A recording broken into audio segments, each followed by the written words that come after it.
إن الحمد لله نحمده ونستعينه ونستغفره ونعوذ بالله من شرور أنفسنا وسيئات أعمالنا من يهده الله فلا مضل له ومن يضلل فلا هادي له وأشهد أن لا إله إلا الله وحده لا شريك له وأشهد أن محمدًا عبده ورسوله يا أيها الذين آمنوا اتقوا الله حق تقاته ولا تموتن إلا وأنتم مسلمون يا أيها الناس اتقوا ربكم الذي خلقكم من نفس واحدة وخلق منها زوجها وبث منهما رجالا كثيرا ونساء واتقوا الله الذي تساءلون به والأرحام إن الله كان عليكم رقيبا يا أيها الذين آمنوا اتقوا الله وقولوا قولا سديدا يصلح لكم أعمالكم ويغفر لكم ذنوبكم ومن يطع الله ورسوله فقد فاز فوزا عظيما أما بعد فإن خير الحديث كتاب الله وخير الهدي هدي محمد صلى الله عليه وسلم وشر الأمور محدثاتها وكل محدثة بدعة وكل بدعة ضلالة وكل ضلالة في النار.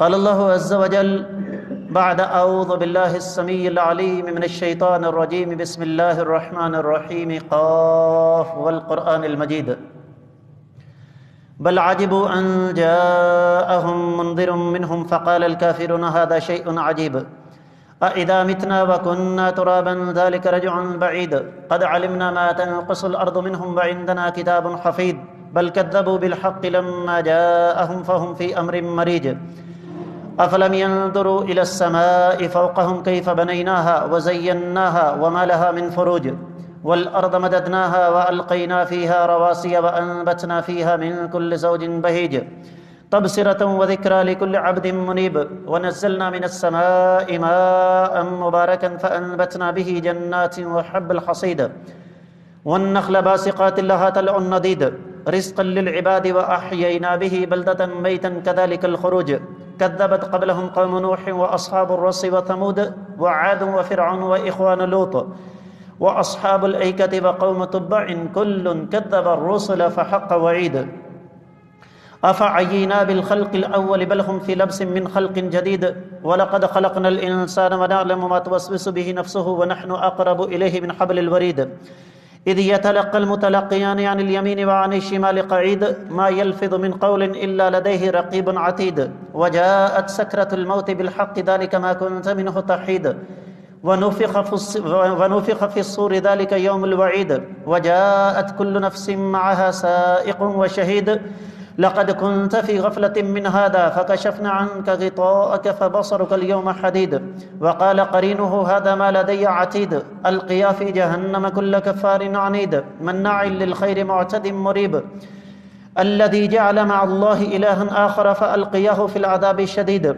قال قرينه ربنا ما أطغيته ولكن كان في ضلال بعيد قال لا تختصموا لدي وقد قدمت إليكم بالوعيد ما يبدل القول لدي وما أنا بظلام للعبيد يوم نقول لجهنم هل امتلأت وتقول هل من مزيد وأزلفت الجنة للمتقين غير بعيد هذا ما توعدون لكل أواب حفيظ من خشي الرحمن بالغيب وجاء بقلب منيب ادخلوها بسلام ذلك يوم الخلود لهم ما يشاءون فيها ولدينا مزيد وكم أهلكنا قبلهم من قرن هم أشد منهم بطشا فنقبوا في البلاد هل من محيص إن في ذلك لذكرى لمن كان له قلب أو ألقى السمع وهو شهيد ولقد خلقنا السماوات والأرض وما بينهما في 6 أيام وما مسنا من لغوب فاصبر على ما يقولون وسبح بحمد ربك قبل طلوع الشمس وقبل الغروب ومن الليل فسبحه وأدبار السجود واستمع يوم ينادي المناد من مكان قريب يوم يسمعون الصيحة بالحق ذلك يوم الخروج إنا نحن نحيي ونميت وإلينا المصير يوم تشقق الأرض عنهم سراعا ذلك حشر علينا يسير نحن أعلم بما يقولون وما أنت عليهم بجبار فذكر بالقرآن من يخاف وعيد. معزز خواتین و حضرات، ہم سب کو ہر وقت اللہ تعالیٰ سے ڈرتے رہنا چاہیے، اور جو انسان اللہ تعالیٰ سے ڈر جاتا ہے رب کائنات اس کے لیے جنت کا راستہ آسان کر دیتے ہیں، اور جنت کے راستے کی آسانی کے لیے امام الانبیاء سید الانبیاء خاتم الانبیاء محمد الرسول اللہ صلی اللہ علیہ وآلہ وسلم کی اتباع اور پیروی کرنا لازمی ہے۔ جب ہم کائنات کے امام صلی اللہ علیہ وسلم کی اتباع اور پیروی کرنے کا تذکرہ کرتے ہیں تو اس کا سیدھا سادہ مفہوم یہ ہے کہ اپنی زندگی کو ہم نبی کریم صلی اللہ علیہ وآلہ وسلم کے قالب میں ڈالیں۔ میں نے یہ چند جملے اس لیے آپ کی خدمت میں پیش کیے کہ آج اللہ رب العزت کی توفیق سے 13 ربیع الثانی 1443 ہجری، دوسری طرف 19 نومبر 2021 عیسوی ہے، اور ہمارا آج کا موضوع کائنات کے امام صلی اللہ علیہ وآلہ وسلم بطور ایک مثالی داماد۔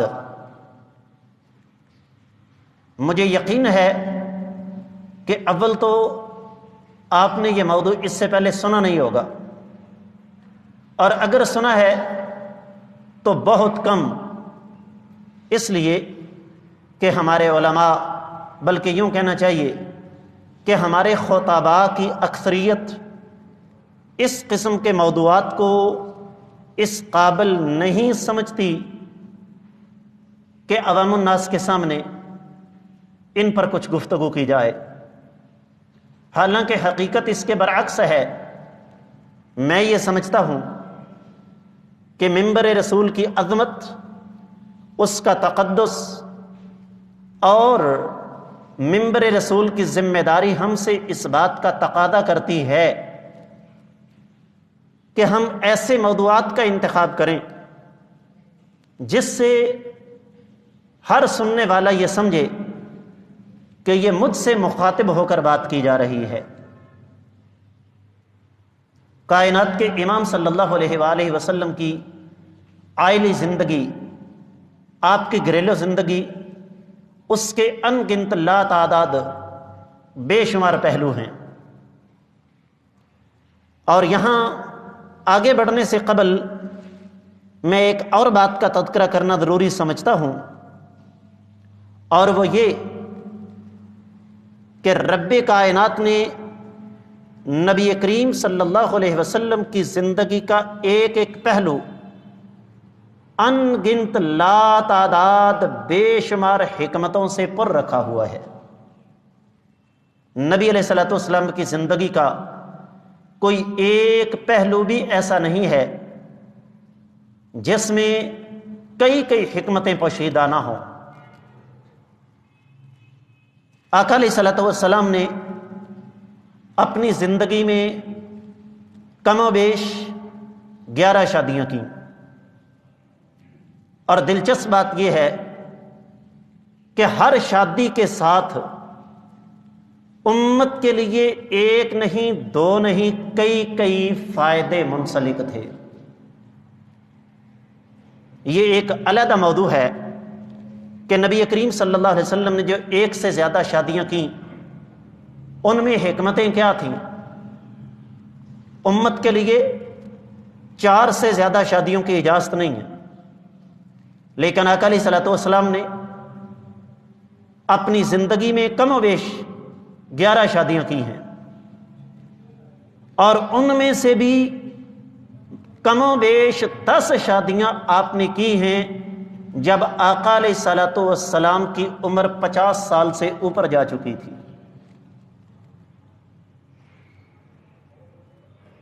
موضوع ہے آقا علیہ الصلوۃ والسلام بطور ایک مثالی داماد۔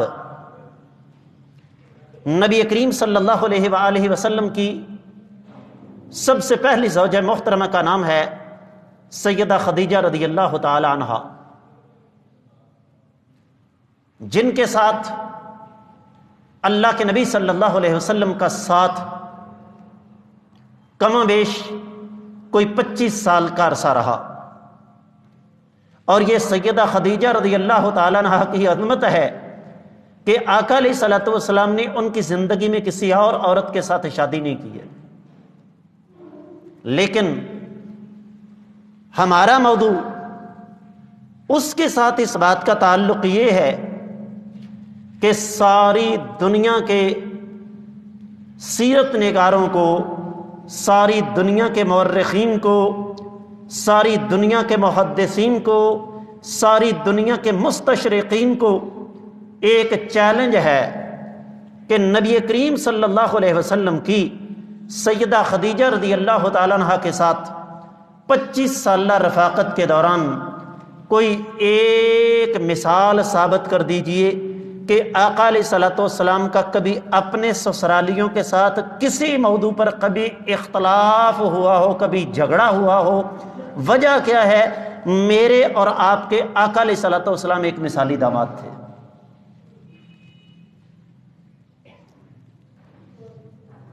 اسی طرح نبی کریم صلی اللہ علیہ وسلم کی ایک زوجہ محترمہ کا نام ہے ام حبیبہ رضی اللہ تعالی عنہا، اور ام حبیبہ رضی اللہ تعالی عنہا یہ ابو سفیان بن حرب رضی اللہ تعالی عنہ کی بیٹی ہیں. اور دلچسپ بات یہ ہے کہ ان کے ساتھ نبی علیہ الصلوۃ والسلام کا نکاح اس وقت ہوا جب ان کے والد ابو سفیان ابھی مسلمان نہیں ہوئے تھے. میں اگر یہاں اپنی ان ماؤں کی داستانیں سنانے بیٹھوں تو بات لمبی ہو جائے گی، ایک جمعے کے اندر موضوع مکمل نہیں ہو سکے گا. نبی علیہ الصلوۃ والسلام نے ان کے ساتھ نکاح فرمایا اور ایک مثالی داماد کی تربیت دیکھیے. ابو سفیان مکہ سے چل کے مدینہ جاتے ہیں بیٹی سے ملنے کے لیے. آقا علیہ الصلوۃ والسلام کی تربیت یہ ہے کہ ٹھیک ہے میرا تمہارے والد کے ساتھ، بلکہ تمہارا بھی اپنے والد کے ساتھ دینی اختلاف ہے. یاد رکھیے ابو سفیان فتح مکہ کے موقع پر مسلمان ہوئے ہیں، ابھی میں تذکرہ کروں گا بعد میں. باپ اپنی بیٹی سے ملاقات کرنے کے لیے مدینہ پہنچتا ہے اور بیٹی کائنات کے امام صلی اللہ علیہ وسلم کی زوجہ محترمہ ہے. آقا علیہ الصلوۃ والسلام نے دینی اختلاف کو بنیاد بنا کر اپنی اہلیہ محترمہ کو والد سے ملنے سے منع نہیں فرمایا. وہ ایک علیحدہ مسئلہ ہے کہ جب باپ گھر میں داخل ہوا، بیٹی نے بستر بچھا کر دینے کی بجائے بستر کھینچ لیا. باپ کہتا ہے بیٹی یہ کیا؟ کہا ابا جی باپ اور بیٹی کا رشتہ اپنی جگہ، لیکن اس بستر پر اللہ کے رسول صلی اللہ علیہ وسلم استراحت فرماتے ہیں جو شخص شرکیہ عقیدے کا مالک ہے وہ میرا باپ ہی کیوں نہ ہو، وہ کائنات کے امام صلی اللہ علیہ وسلم کے بستر پر نہیں بیٹھ سکتا. آگے بڑھیے. ابو سفیان کا قبول اسلام کا قصہ لمبا ہے، میں اس کو چھوڑتا ہوں، لیکن بالآخر ابو سفیان مسلمان ہو جاتے ہیں. میرے آقا علیہ الصلوۃ والسلام مکہ کو فتح فرماتے ہیں، اور جب مکہ فتح کیا تو آقا علیہ الصلوۃ والسلام نے کیا اعلان کیا؟ فرمایا جو شخص مسجد حرام بیت اللہ میں داخل ہو گیا اسے کچھ نہیں کہا جائے گا، جو اپنے گھر کا دروازہ بند کر کے اندر بیٹھا رہے اسے بھی کچھ نہیں کہا جائے گا. اور تیسرا اعلان کیا، کیا کیا؟ من دخل دار ابی سفیان فقد آمن. مکہ والو سنو، جو ابو سفیان میرے سسر کے گھر میں جا کر بیٹھ گیا اسے بھی کچھ نہیں کہا جائے گا۔ ایک مثالی داماد، کس لیے؟ جب تک یہ شخص مسلمان نہیں ہوا تھا تب تک معاملہ بالکل مختلف تھا۔ اب اس نے اسلام قبول کر لیا، میرے اس کے ساتھ 3 رشتے جڑ گئے۔ سب سے پہلا رشتہ کہ یہ مسلمان ہے، دوسرا رشتہ یہ میرا صحابی ہے، تیسرا رشتہ یہ میرا سسر ہے، اور سسر والد کی جگہ پر ہوتا ہے، اور جس نے میرے والد کے پاس جا کے پناہ لے لی محمد صلی اللہ علیہ وسلم اسے کچھ نہیں کہیں گے، چاہے وہ غیر مسلم کیوں نہ ہو۔ میرے آقا علیہ الصلوۃ والسلام ایک مثالی داماد ثابت ہو رہے ہیں۔ آگے بڑھیے، کائنات کے امام صلی اللہ علیہ وسلم کی ایک زوجہ محترمہ کا نام ہے صفیہ بنت حیی بن اخطب، اور بہت کم مسلمان یہ بات جانتے ہیں کہ حیی بن اخطب اور اس کا سگا بھائی یعنی سیدہ صفیہ کا والد اور ان کا چچا یہ یہودیوں کے چوٹی کے عالم تھے۔ ضمناً ایک بات آئی تو سمجھا دوں، میرے پاس آج بھائی آتے ہیں، آ کر کہتے ہیں جی آپ قرآن و حدیث کا پرچار کرتے ہیں، جو حدیثیں آپ ہمارے سامنے پیش کرتے ہیں کیا دیگر لوگوں کو ان حدیثوں کا پتہ نہیں؟ میں انہیں پھر صحیح بخاری میں سے نکال کر یہ چھوٹا سا ایک قصہ سناتا ہوں۔ یہ دونوں بھائی سیدہ صفیہ رضی اللہ تعالیٰ عنہ کا والد حیی بن اخطب اور اس کا بھائی، یہ دونوں یہودیوں کے چوٹی کے علماء تھے۔ انہوں نے تورات میں پڑھا ہوا تھا کہ آخری نبی صلی اللہ علیہ وسلم مبعوث ہوں گے، تشریف لائیں گے، یہ انتظار میں تھے۔ سیدہ صفیہ فرماتی ہیں میں چھوٹی تھی اور میرے ساتھ باپ اور چچا کی محبت مثالی تھی۔ کہتی ہیں کہ جب آقا علیہ الصلوۃ والسلام کی آمد کا اعلان ہوا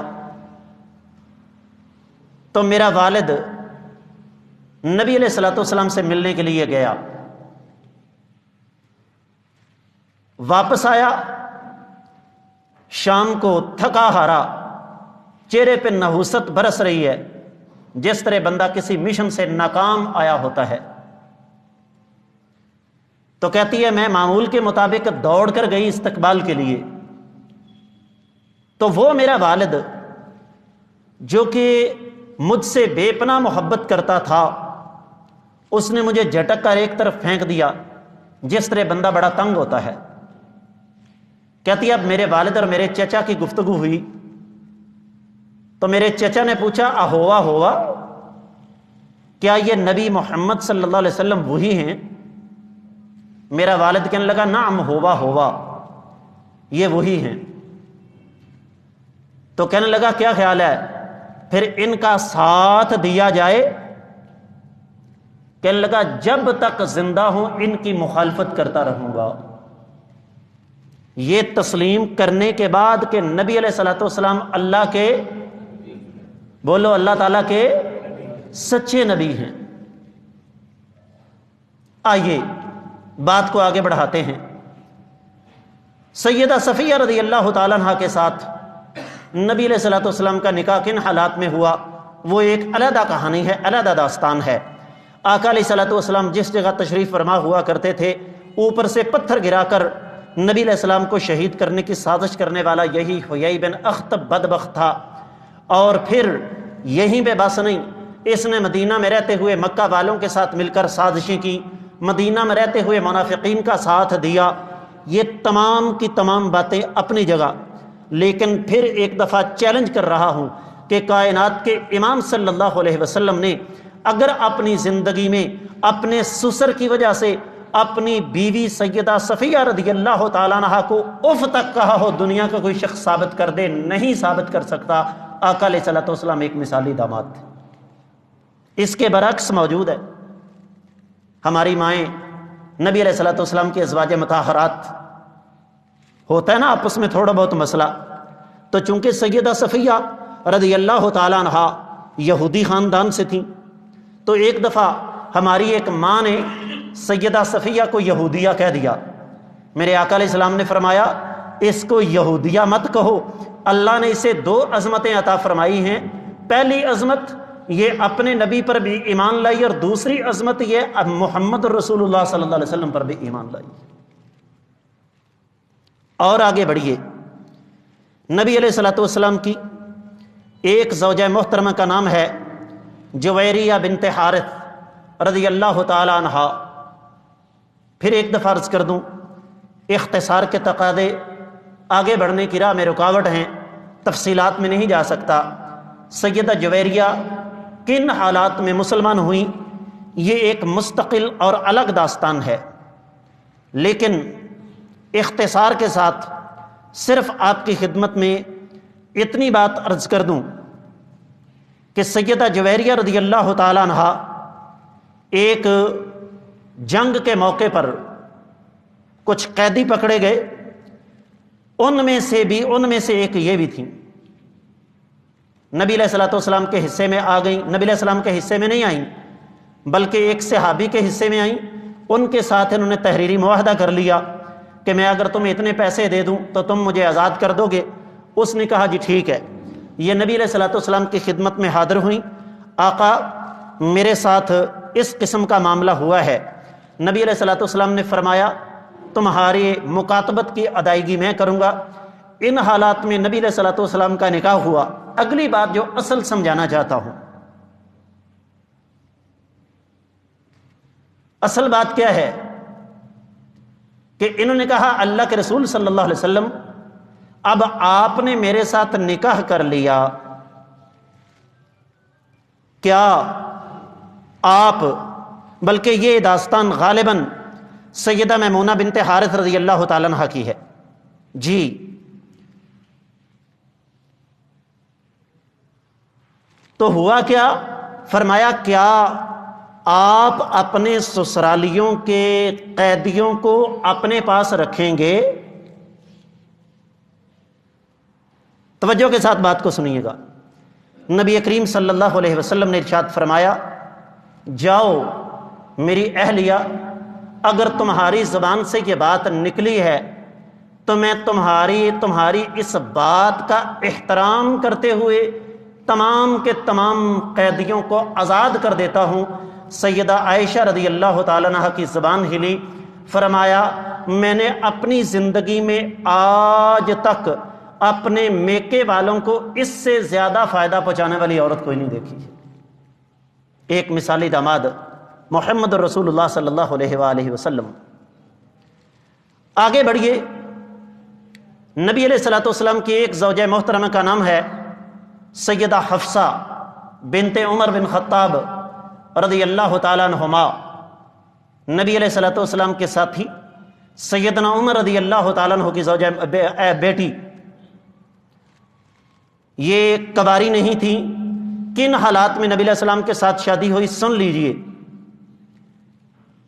اس دور میں یہ کوئی جرم یا عیب نہیں سمجھا جاتا تھا کہ ایک آدمی اپنی بیٹی کا رشتہ کسی کے سامنے پیش کرے۔ سیدنا عمر رضی اللہ تعالیٰ عنہ فرماتے ہیں میں نے اپنی بیٹی کا رشتہ پیش کیا سیدنا ابوبکر کے سامنے، نہیں مانے۔ سیدنا عثمان غنی رضی اللہ تعالیٰ عنہ کے سامنے، نہیں مانے۔ کہنے لگے میرے ذہن میں بھی یہ نہیں تھا کہ یہ معاملہ آقا علیہ الصلوۃ والسلام تک چلا جائے گا۔ بالآخر ان کا نکاح نبی کریم صلی اللہ علیہ وسلم کے ساتھ ہو گیا۔ میرا چیلنج ہے، نبی علیہ الصلوۃ والسلام نے اپنی ساری زندگی سیدنا عمر رضی اللہ تعالیٰ عنہ کو ان کی بیٹی کی وجہ سے ایک کانٹے جتنی تکلیف دی ہو، کائنات کا کوئی انسان ثابت کر دے، کبھی ثابت نہیں کر سکتا۔ بات کو اختتام کی طرف لے جاتے ہیں۔ آقا علیہ الصلوۃ والسلام کی سب سے محبوب بیوی کا نام سیدہ عائشہ رضی اللہ تعالیٰ عنہا، جنہیں عرش والے رب نے ان گنت لا تعداد بے شمار عظمتوں سے نوازا۔ نبی علیہ الصلوۃ والسلام کی واحد کنواری بیوی تھیں، تمام ازواج مطہرات میں سب سے کم عمر تھیں، اس امت کی سب سے بڑی محدثہ اور اس امت کی واحد خاتون جن کے بارے میں رب کائنات نے سورۃ نور کی آیات مبارکات نازل فرمائیں، اور اس خاندان کے ساتھ سیدہ عائشہ رضی اللہ تعالیٰ عنہا کا تعلق ہے جس خاندان کے اس امت مسلمہ پر ان گنت لا تعداد بے شمار احسانات ہیں۔ آئیے ذرا تھوڑا سا تذکرہ ان کا کرتے ہیں۔ اللہ کے رسول صلی اللہ علیہ وسلم مکہ میں سیدہ عائشہ رضی اللہ تعالیٰ عنہ کے ساتھ مکہ میں نکاح ہوا اور رخصتی مدینہ میں ہوئی۔ جب نکاح ہو جائے رشتہ قائم ہو جاتا ہے۔ اہل مکہ کا ظلم و ستم عروج پر میرے آقا علیہ السلام طائف گئے۔ طائف والوں نے کیا سلوک کیا یہ میں بھی جانتا ہوں، آپ بھی جانتے ہیں۔ جو کچھ ہو رہا تھا عرش والے رب کی مرضی منشا رضا کے مطابق ہو رہا تھا۔ حکم آ گیا، اے میرے نبی صلی اللہ علیہ وسلم، اب یہ مکہ کی سرزمین آپ پر تنگ ہو گئی ہے، اور جب اس قسم کی صورتحال بن جائے تو پھر ہجرت کرنا ضروری ہوتا ہے۔ عرش والے کہاں جاؤں؟ فرمایا اس سرزمین پر جاؤ جو آپ کے جانے سے پہلے یثرب ہے، آپ کے جانے کے بعد مدینہ بن جائے گی۔ سیدنا ابوبکر صدیق رضی اللہ تعالیٰ عنہ کے پاس آقا علیہ الصلوۃ والسلام ایک معمول تھا، بچپن کے دوست تھے، پیار تھا، معمول کے مطابق جایا کرتے تھے۔ لیکن ایک دن خلاف توقع اس وقت گئے جو عام معمول سے ہٹ کر تھا۔ سیدنا ابوبکر صدیق رضی اللہ تعالیٰ عنہ فرماتے ہیں، سیرت کی کتابوں میں لکھا ہوا ہے کہ میرے دماغ میں بات کھٹکی، یقیناً آج کوئی خاص بات ہے جو آقا علیہ الصلوۃ والسلام خلاف معمول تشریف لائے ہیں۔ فرمایا آقا تشریف لائیے۔ فرمایا ابو بکر مکہ چھوڑنے کا حکم آ گیا ہے۔ سب سے پہلا لفظ سیدنا ابو بکر کی زبان سے کیا نکلا؟ الصحابۃ یا رسول اللہ صلی اللہ علیہ وسلم، آقا اگر آپ کو مکہ چھوڑنے کا حکم ملا ہے تو میری ایک گزارش ہے کہ میں آپ کو اکیلے کبھی نہیں جانے دوں گا، کسی اور کو بھی ساتھ لے کر نہیں جانے دوں گا، آپ مجھے ساتھ لے جائیں۔ فرمایا تمہارے پاس آنے کا مقصد ہی یہی تھا کہ آؤ نکلیں۔ اگلی بات توجہ کے ساتھ سنیے گا، بات ختم ہو رہی ہے۔ فرمایا آقا میرے پاس 2 سواریاں ہیں، ان میں سے جون سی آپ کو پسند ہو لے لیجئے۔ آج کے جمعے کا خلاصہ اس آخری 1.5 منٹ میں بیان کر رہا ہوں۔ کیا فرمایا؟ میرے پاس یہ 2 سواریاں ہیں، جون سی آپ کو پسند ہو لے لیجئے۔ جملہ نوٹ کیجئے، میرے آقا علیہ الصلوۃ والسلام کے اندر کا غیرت مند داماد چھلانگ مار کے کھڑا ہو گیا۔ ایک لفظ کہا میرے آقا نے صلی اللہ علیہ وسلم، اور یہ قیامت تک کے آنے والے دامادوں کے لیے سبق ہے۔ میرے آقا علیہ السلام کے اندر کا غیرت مند داماد کھڑا ہوا، صدیق اکبر رضی اللہ تعالیٰ عنہ کے ساتھ دوستی اپنی جگہ، بچپن کا تعلق اپنی جگہ، صحابی الرسول کا اپنی جگہ، یہاں معاملہ سسر اور داماد کا ہے۔ میرے آقا علیہ الصلوۃ والسلام نے فرمایا ابو بکر ان میں سے ایک سواری میں لوں گا، لیکن پیسے دے کر لوں گا، کیونکہ محمد صلی اللہ علیہ وسلم ایک غیرت مند داماد ہے۔ آج ہمارے معاشرے میں تباہی اور بربادی مچی ہوئی ہے، گھروں کے گھر تباہی کا نمونہ ہے اس جہیز کی لعنت کی وجہ سے۔ اور یہ تباہی کیوں ہے؟